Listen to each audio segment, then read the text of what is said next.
आवाज येतोय माझा? आवाज येतोय, स्क्रीन दिसते? आवाज येतोय? हो सर, येतोय. आवाज येतोय का? हो हो. अश्विनी मॅडम, देवानी मॅडम, सुवर्णा मॅडम, हा सर, आवाज येतोय ना. आवाज येतोय का? हो हो.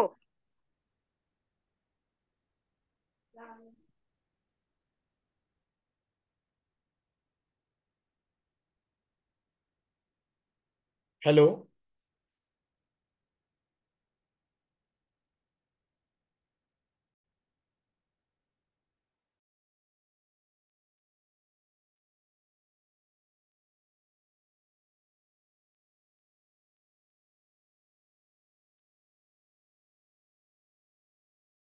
ओके, आवाज येतोय याचा अर्थ बरोबर.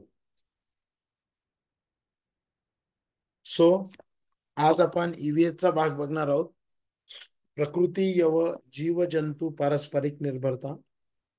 पर्यावरण शब्द की उत्पत्ति फ्रेंच शब्द इन्वायरन से हुई है। पर्यावरण दो शब्दों से मिलकर बना है। परी का अर्थ है चारों ओर, आवरण का अर्थ है घिरा हुआ. तर पर्यावरण शब्द कसा तयार झाला बघा.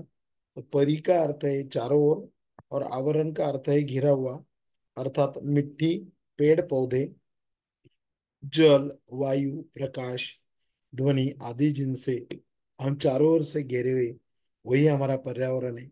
पर्यावरण से ही समस्त जीवधारियों व वनस्पतीयों का अस्तित्व आहे.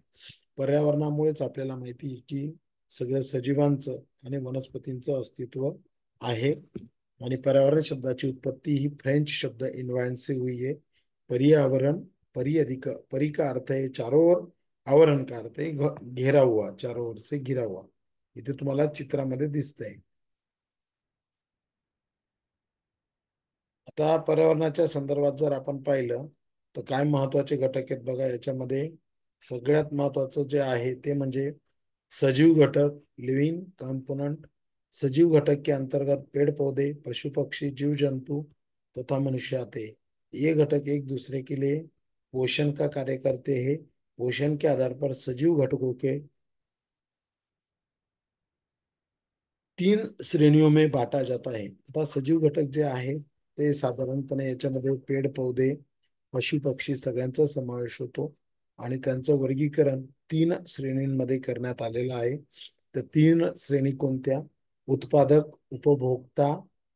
ओके. तर याच्यामध्ये उत्पादक उपभोक्ता अगोदर समजून घेऊया, त्यानंतर पुढची श्रेणी आपण बघणार आहोत.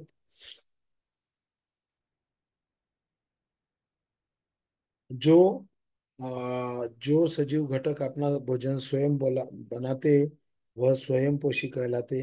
इन्हें प्रथम उत्पादक भी कहा जाता है. जैसे हरे पेड़ पौधे. हरे पौधे प्रकाश संश्लेषण की क्रिया से सूर्य की प्रकाश की उपस्थिति में कार्बन डाइऑक्साइड और क्लोरोफिल की सहायता से अपना भोजन स्वयं स्वयं बनाते हैं. म्हणून ते प्रथम उत्पादक म्हणून ओळखले जातात. तर याच्यामध्ये साधारणपणे आपण जर विचार केला तर महत्वाचा घटक जो आहे तो म्हणजे उत्पादक. उत्पादक म्हणजे काय की हा ईव्हीएस मध्ये एक महत्वाचा भाग असा आहे की ज्याच्यामध्ये तीन श्रेण्या पाडल्या गेल्या आहेत. त्याच्यामध्ये उत्पादक आणि दुसरा उपभोक्ता दिलेला आहे. तर उत्पादकामध्ये प्रथम उत्पादक मध्ये पेड पौधे आहेत जे स्वतःचं अन्न स्वतः तयार करतात. ओके. आणि उपभोक्ता काय आहे तर जो जीव भोजन के लिए प्रत्यक्ष अथवा अप्रत्यक्ष रूप से प्रथम उत्पादक अथवा हरे पौधे पर निर्भर रहते हैं, उन्हें उपभोक्ता कहलाते हैं. भोजन के लिए दूसरों पर निर्भर रहने के कारण इन्हें परपोषी भी कहते हैं. उपभोक्ता को दो भागों में बांट सकते हैं. तर याच्यामध्ये दोन श्रेण्या आपण बघितलेल्या आहेत. तिसरी श्रेणी पुढे बघूया. त्यामध्ये आहे पर्यावरणाच्या संदर्भात उत्पादक आणि उपभोक्ता या दोन श्रेण्या आहेत. उत्पादक म्हणजे जो स्वयंपोषी असतो, ऍट्रोट्रॉफस असतो, स्वतःचे अन्न स्वतः तयार करतो. आणि उपभोक्ता जो स्वतःचं अन्न स्वतः तयार करू शकत नाही, मात्र तो उत्पादकावर अवलंबून असतो. त्यांना परपोषी म्हटलं जातं. आपण जे पर्यावरण अभ्यासतो त्या पर्यावरणाचे दोन भाग आहेत. एक भौतिक पर्यावरण, एक सामाजिक पर्यावरण. म्हणजे physical environment and social environment. आता फिजिकल एन्व्हायरमेंटचे दोन प्रकार आहेत, जैविक पर्यावरण, अजैविक म्हणजे बायोटेक, अबायोटेक. आणि मानवीय पर्यावरणाचे भौतिक पर्यावरण आणि सांस्कृतिक पर्यावरण हे दोन भाग. पुन्हा जैविक पर्यावरणाचे पदप आणि जंतू हे दोन प्रकार आहेत. अजैविक पर्यावरणाचे स्थलमंडल, जलमंडल, वायुमंडल. म्हणजे स्थलमंडल म्हणजे लिथोस्फिअर, सॉरी लिथोस्फिअर, जलमंडल म्हणजे हायड्रोस्फिअर आणि ऍटमॉस्फिअर, असे तीन प्रकार आहेत. म्हणजे शिलावरण, स्थलमंडल म्हणजे शिलावरण, जलमंडल म्हणजे जलावरण आणि वायुमंडल म्हणजे वातावरण. अजैविक पर्यावरणाचे हे दोन भाग आहेत. आणि जैविक पर्यावरणामध्ये पदप आणि जंतू या दोघांचा समावेश होतो. पर्यावरणाची आवश्यकता एवं महत्व. पर्यावरणाची आवश्यकता काय आहे, महत्व काय आहे ते समजून घेणं सुद्धा तेवढंच क्रमप्राप्त आहे. तर त्याच्यामध्ये प्रकृति में विभिन्न प्रकार के जीव किस तरह रहते, किन परिस्थितियों में रहते तथा कैसे एक दूसरे को प्रभावित करते, इसका अध्ययन इकोलॉजी के अंतर्गत किया जाता है. परिस्थिति के अंतर परिस्थिति के अंतर्गत किया जाता है, इकोलॉजी के अंतर्गत किया जाता है. इकोलॉजी शब्द का अर्थ है परिवेश का अध्ययन. इकोलॉजी शब्द का अर्थ है परिवेश का अध्ययन. इस प्रकार कौन सा जीव किस प्रकार के घर में रहता है, भोजन कैसे प्राप्त करता है, जीवित रहने के लिए किस पर निर्भर होता है, किस प्रकार का पेड़ पौधे, जलीय जंतु एवं स्थलीय जीव जंतु सभी एक दूसरे पर निर्भर आहे. आपल्याला माहिती आहे की इकोलॉजीचा अर्थ होतो परिवेश का अध्ययन. आणि आपल्याला माहिती आहे की कशा पद्धतीने एक जीव हा दुसऱ्या जीवावर अवलंबून असतो. ती साखळी असते आणि ती साखळी म्हणजेच पर्यावरण आहे. इन परिस्थितियों का अध्ययन इन परिस्थितियों का अध्ययन ही परिस्थिति के में है. इसमें सजीव और निर्जीव घटक मिलकर एक तत्व बनाते हैं जिसे परिस्थिति की तत्व या इकोसिस्टम कहते हैं. तर अशा पद्धतीने असे जेव्हा दोन घटक एकत्र येतात, सजीव आणि निर्जीव, तेव्हा त्यांना इकोसिस्टीम असं म्हटलं जातं, परिस्थितिकी तत्व म्हटलं जातं. परिस्थिति की तंत्र की पोषक रचना. परिस्थिति तंत्र की पोषक रचना के अंतर्गत पोषक तल, आहार श्रृंखला तथा आहार जाल आते हैं. आता पोषक तल म्हणजे काय, तो परिस्थितिकी तंत्र में खाद्य ऊर्जा का प्रवाह एक क्रम में होता है जो विभिन्न पोषक तत्वों में विभक्त किए गए हैं. उसमें पोषक तत्व एक है.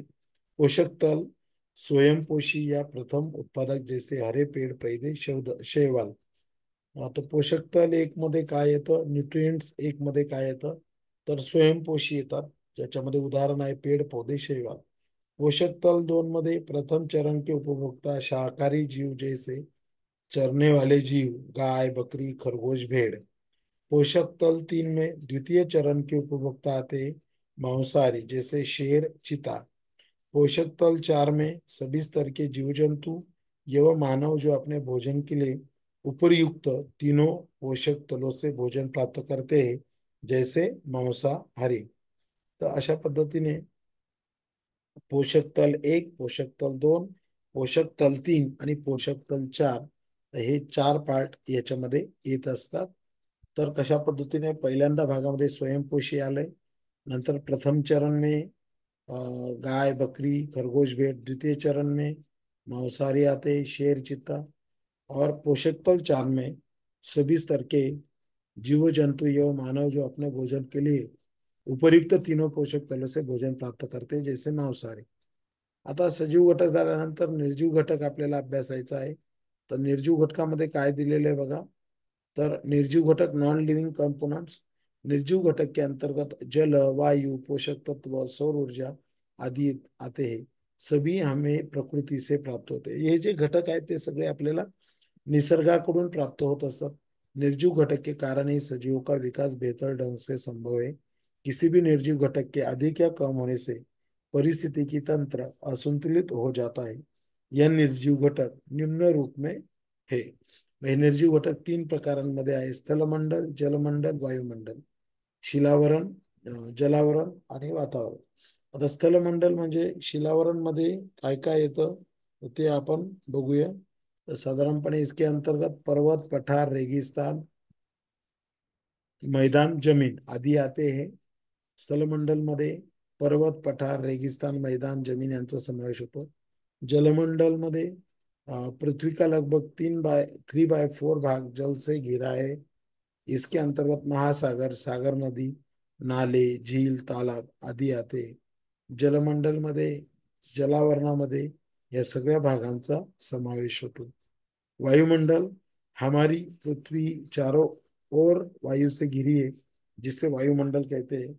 वायुमंडल में oxygen 21%, nitrogen 78%, carbon dioxide 0.03%, organ 0.93%, जैसे अन्य गैस 0.04%.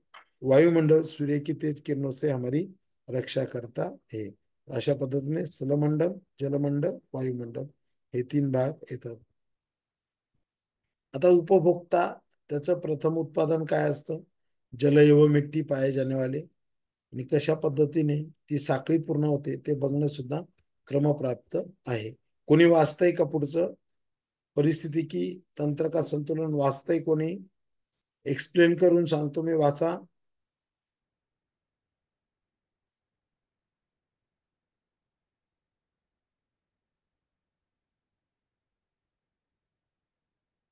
वाचतंय कोणी? परिस्थिती तंत्र का संतुलन कोण कोण आहे? Ashwini madam, Devyani madam, Suvarna madam.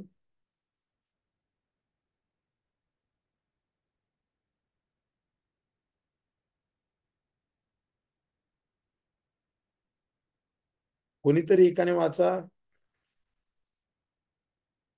वाचताय?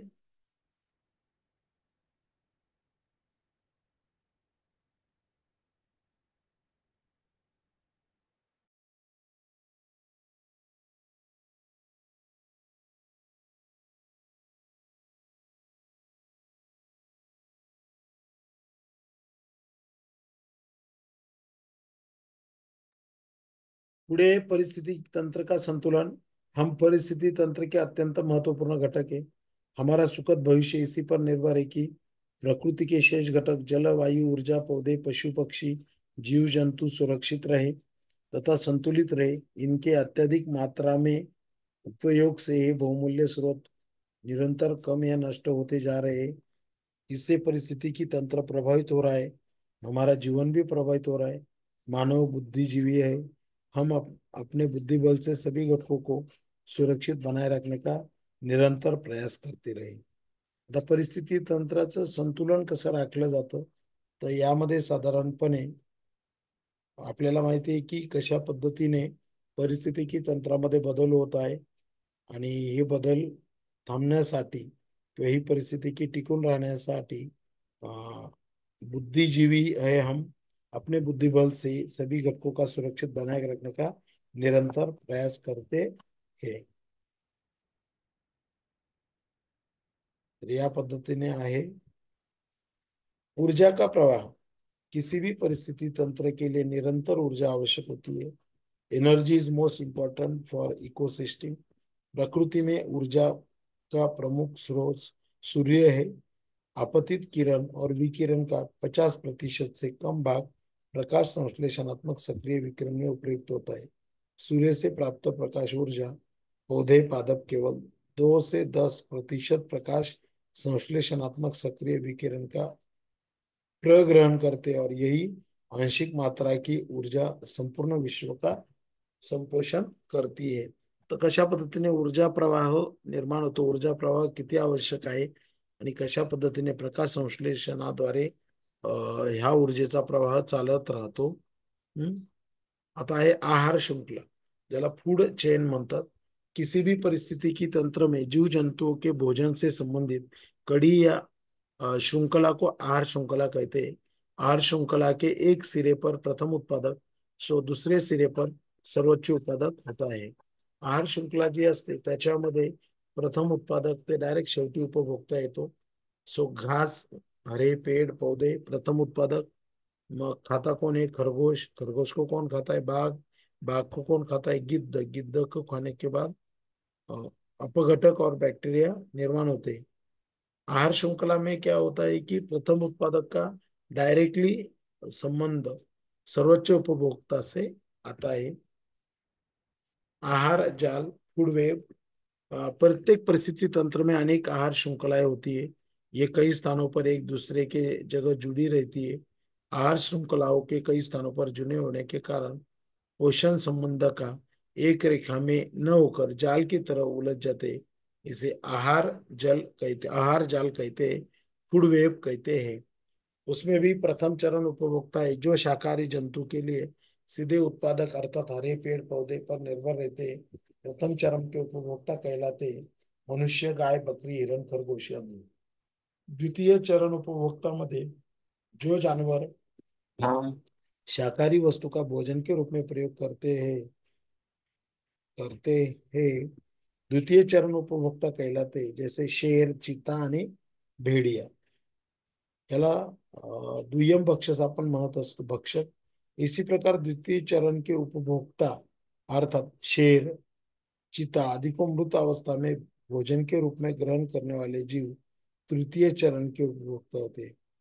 तृतीय चरण के उपभोक्ता कौन कौन होते हैं?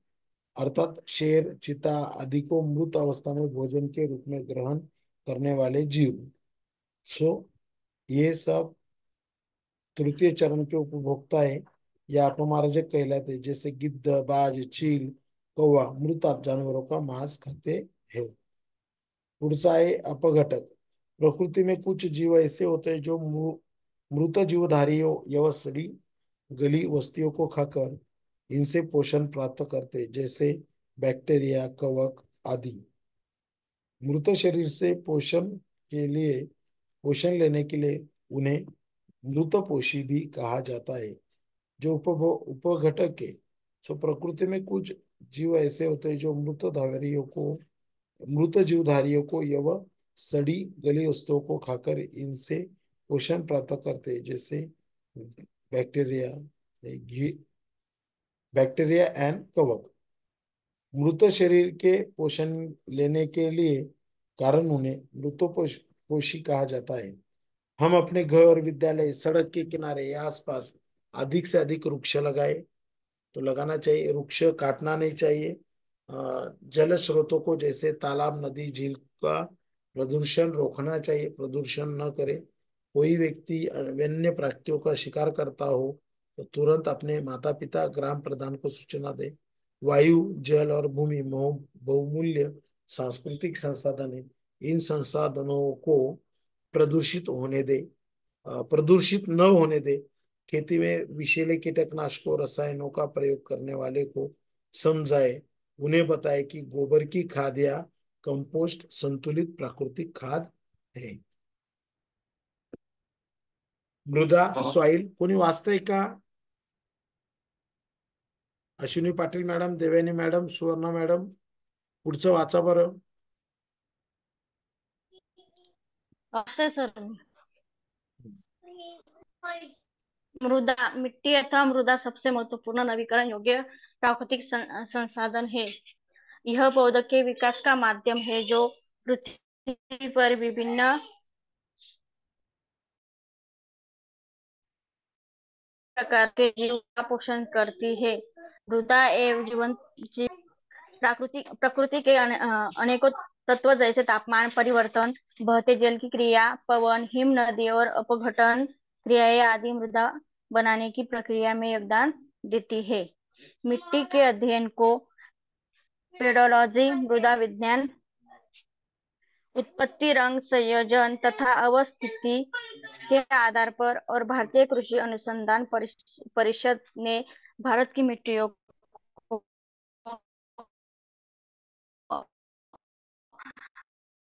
वर्जित किया है।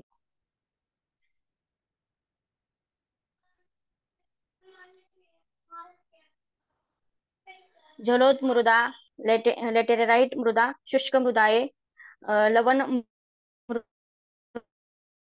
मृदाएं, पीठमय मृदाएं, वन मृदा।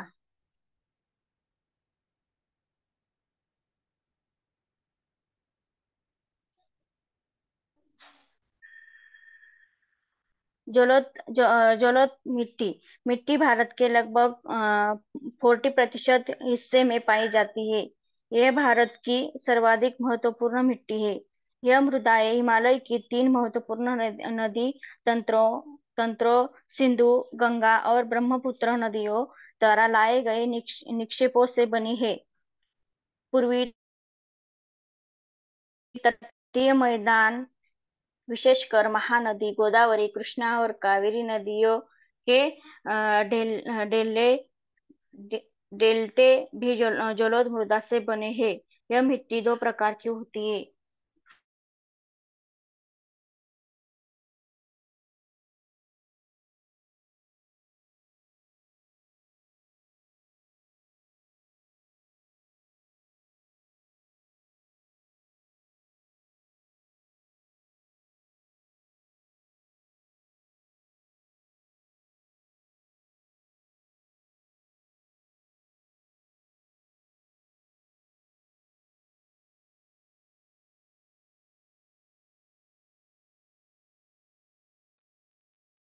काली मिट्टी पुढचं वाचा ना, ब्लॅक सॉइल. हाँ हाँ, एक मिनट। काली मिट्टी, इसका निर्माण बेसाल्ट चट्टानों के टूटने से एवं लावा प्रवाह से होता है। काली मृदाएं दक्कन के पठार के अधिकतर भाग पर पाई जाती है। इसमें महाराष्ट्र के कुछ भाग, गुजरात, आंध्र प्रदेश तथा तमिलनाडु के कुछ भाग शामिल है। नमी के धीमे अवशोषण और नमी के क्षय की इस विशेषता के कारण काली मृदा में एक लंबी अवधि तक नमी बनी रहती है। काली मिट्टी को रेगर तथा कपास वाली काली मिट्टी भी कहा जाता है। काली मृदाओं में चूने, लौह, मैग्नीशिया तथा एल्यूमिना के तत्व काफी मात्रा में पाए जाते हैं।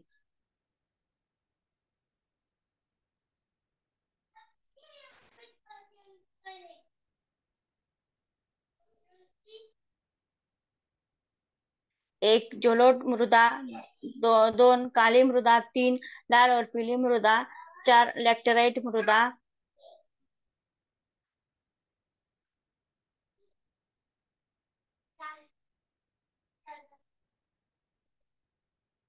लैटेराइट मिट्टी, लैटेराइट सॉइल। लैटेराइट शब्द ग्रीक भाषा के शब्द लेटर से लिया गया है, अर्थ है ईंट।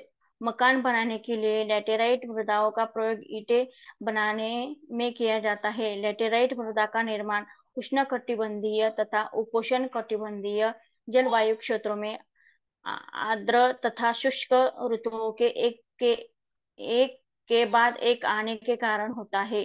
लैटेराइट मृदा अधिकतर गहरी तथा लंबीय तथा पीएच सर काय कसं वाचायचं हे होती है। यह अधिकतर पीएच दक्षिण म्हणजे राज्य, पोटेन्शियल ऑफ हायड्रोजन. हाँ, potential potential of of hydrogen, hydrogen. हाँ हाँ। यह अधिकतर दक्षिण राज्यों, महाराष्ट्र के पश्चिम घाट क्षेत्रों, ओडिशा, पश्चिम बंगाल के कुछ भागों तथा उत्तर पूर्वी प्रदेशों में पाई जाती है। लैटेराइट मृदा में लौह लौह ऑक्साइड और पोटैश की अधिकता होती है।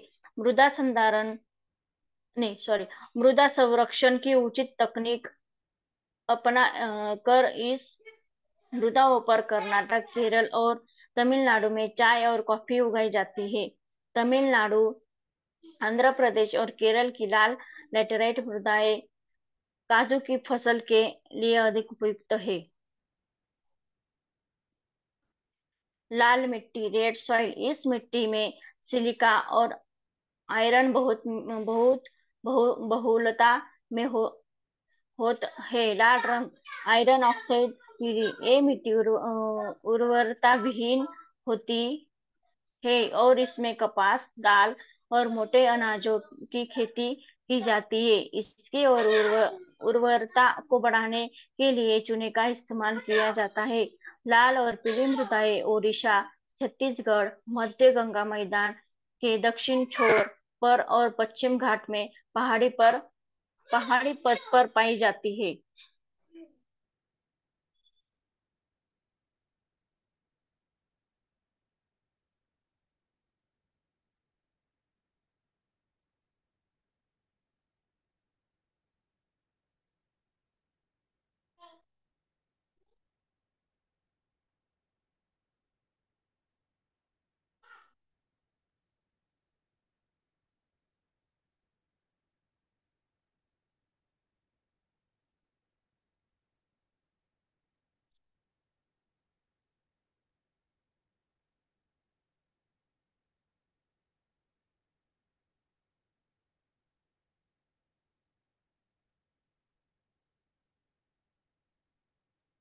याच्यामध्ये आहार श्रृंखला बघा, किसी भी परिस्थिति की तंत्र में जीव जंतुओं के भोजन से संबंधित कड़ी या श्रृंखला को आहार श्रृंखला कहते हैं। आहार श्रृंखला के एक सिरे पर प्रथम उत्पादक और दूसरे सिरे पर सर्वोच्च उपभोक्ता होता है। जसं की आपण पाहिलं की घास किंवा गवत असेल, तर मग खरगोश त्याला खाणार, खरगोशला वाघ खाणार, वाघाला गिधाड खाणार, मग पुन्हा तिथे अपघटक आणि बॅक्टेरियांचा उपयोग होणार, या पद्धतीने आहे। आणि जे आहार जाल आहे, फूड वेब आहे, सो प्रत्येक परिस्थिति तंत्र में अनेक प्रकार की आहार श्रृंखलाएं होती है। ये कई स्थानों पर ये कई स्थानों पर एक दूसरे से जुड़ी रहती है। आहार श्रृंखलाओं के कई स्थानों पर जुड़े होने के कारण पोषण संबंध में एक रेखा में न होकर जाल की तरह उलझ जाते, इसे आहार जाल कहा जाता है। आता मॅडमने जे वाचलं ते बघूया। हे बाकी प्रथम चरण उपभोक्ता, द्वितीय चरण उपभोक्ता आणि या ठिकाणी अपघटक आलेले आहेत। तर प्रथम चरण मध्ये मनुष्य, गाय, बकरी, हिरण, खरगोश। द्वितीय चरण मध्ये शेर, चीता, भेड़िया। तृतीय चरण में गिधाड़, गिद्ध, बाज, चील, कौवा मृत जानवरों के मांस खाते। और लास्ट वाला हो अपघटक। प्रकृति में कुछ जीव ऐसे होते हैं जो मृत जीवधारी हो या सड़ी गली वस्तुओं को खाकर इनसे पोषण प्राप्त करते, उसे मृत पोषी भी कहा जाता है। हम अपने घर, विद्यालय, सड़क के किनारे आसपास अधिक से अधिक वृक्ष लगाए, वृक्ष न काटे, नदियां प्रदूषित न करे, सूचना दे ग्राम प्रधान को, संसाधनों को प्रदूषित न करे, कीटकनाशक रसायनों का प्रयास करने वालों को समझाए, उन्हें बताए कि गोबर की खाद या कंपोस्ट संतुलित प्राकृतिक खाद है। उसके बाद है मृदा सॉइल, मिट्टी अथवा मृदा सबसे महत्वपूर्ण नवीकरण योग प्राकृतिक। नवीकरण म्हणजे माती अशी की ती पुन्हा नव्याने तो तयार होत असते, म्हणून त्याला नवीकरणीय स्रोत म्हणतात। नवीकरण योग्य प्राकृतिक संसाधन है, ये पौधों के विकास का माध्यम है जो पृथ्वी पर विभिन्न प्रकार के जीवों का पोषण करती है। मृदा एक जीवंत तंत्र है, प्रकृति के आने को तत्वों जैसे तापमान परिवर्तन, बहते जल की क्रिया, पवन, हिम नदी, अपघटन क्रियाएं आदि मृदा बनने की प्रक्रिया में योगदान देती है। मिट्टी के अध्ययन को पेडोलॉजी या मृदा विज्ञान कहा जाता है। उत्पत्ति, रंग, संयोजन तथा अवस्थिति के आधार पर और भारतीय कृषि अनुसंधान परिषद ने भारत की मिट्टियों को 8 भागों में विभाजित किया है।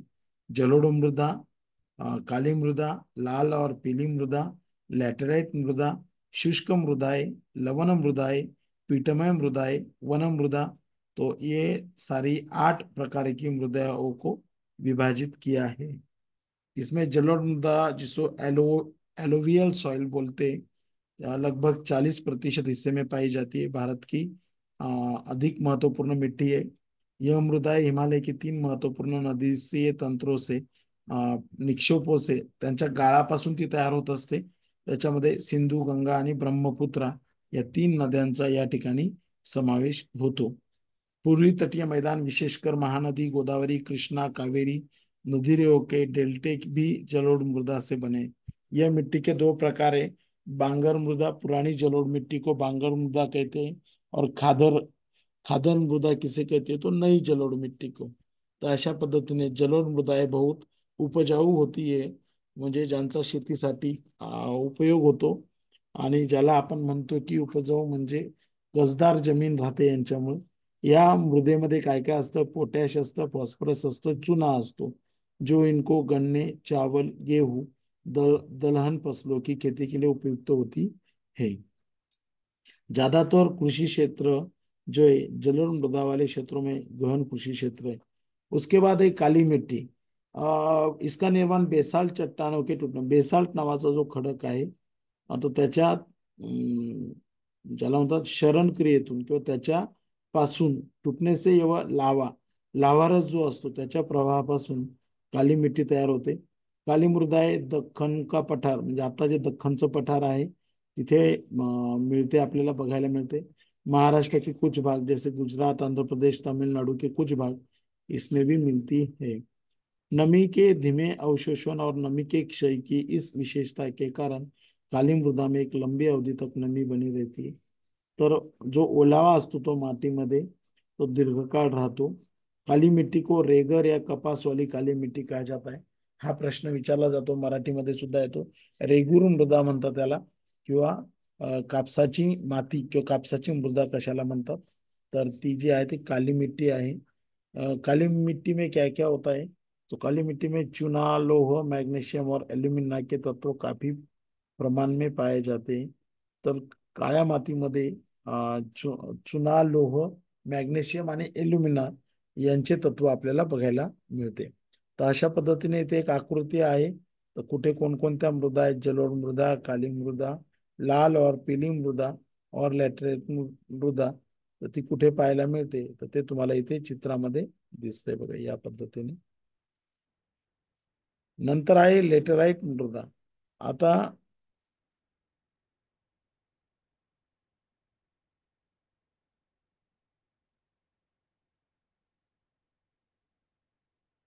लेटराइट शब्द ग्रीक भाषा के शब्द लेटर से लिया गया है.